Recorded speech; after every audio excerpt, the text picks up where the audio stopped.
Hello everyone, welcome back to our channel. Today is day 3. మనం already రోజుకొక 5 sentences నేర్చుకోవడం హాబీగా మార్చుకుందామని చెప్పాను. ఆల్రెడీ డే 1, డే 2 వీడియోస్ చేసి నేను అప్లోడ్ చేశాను. ఎవరైనా మన వీడియోని ఫస్ట్ టైం చూస్తుంటే కనుక డే 1, డే 2లో నేను చెప్పిన సెంటెన్సెస్ అన్నీ కూడా నేర్చుకున్నప్పుడు ఈ వీడియో కంటిన్యూ చేయండి. ఆలస్యం చేయకుండా మనం వీడియోలోకి అయితే వెళ్ళిపోదాం. దానికంటే ముందు మన ఛానల్ని సబ్స్క్రైబ్ చేయండి.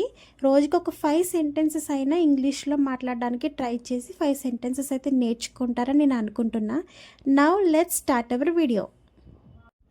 నేను నా ఫోన్ను ఇంట్లో మర్చిపోయాను. I forgot my phone at home. I forgot my phone at home. నేను నా ఫోన్ని మర్చిపోయాను అని అనే బదులు I forgot my phone at home అని చెప్పొచ్చు. దయచేసి నెమ్మదిగా మాట్లాడండి. Please speak slowly. Please speak slowly. నెమ్మదిగా మాట్లాడండి అని చెప్పే బదులు ప్లీజ్ స్పీక్ స్లోలీ అని పొలైట్గా చెప్పొచ్చు.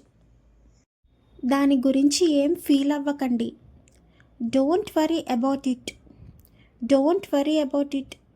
దానికోసం ఏం ఫీల్ అవ్వకని చెప్పేదానికంటే డోంట్ వరీ అబౌట్ ఇట్ అని చెప్తే చాలా బాగుంటుంది. నేను మీకు తర్వాత కాల్ చేస్తాను. I will call you later. I will call you later. నేను మీకు తర్వాత కాల్ చేస్తాను అనేదానికంటే I will call you later అని చెప్పొచ్చు. నాకు అలసటగా ఉంది. I am feeling tired. I am feeling tired. నాకు నీరసంగా ఉంది లేదా అలసటగా ఉంది అని ఆఫీస్ నుంచి వచ్చి అనడం కంటే ఐఎమ్ ఫీలింగ్ టయర్డ్ అంటే చాలా బాగుంటుంది కదా. నా ఛార్జర్ తీసుకురా. దీనికి ఆన్సర్ మీరే చెప్పాలి. నిన్న డే 2 వీడియోలో నేర్చుకున్న సెంటెన్స్ ఇది. So that's all for video guys. ఈ 5 సెంటెన్సెస్ కూడా నేర్చేసుకోండి. నెక్స్ట్ వీడియోలో మళ్ళీ కలుద్దాం. మన ఛానల్ని సబ్స్క్రైబ్ చేసి లైక్ అయితే చేయడం మర్చిపోవద్దు. Bye, see you soon.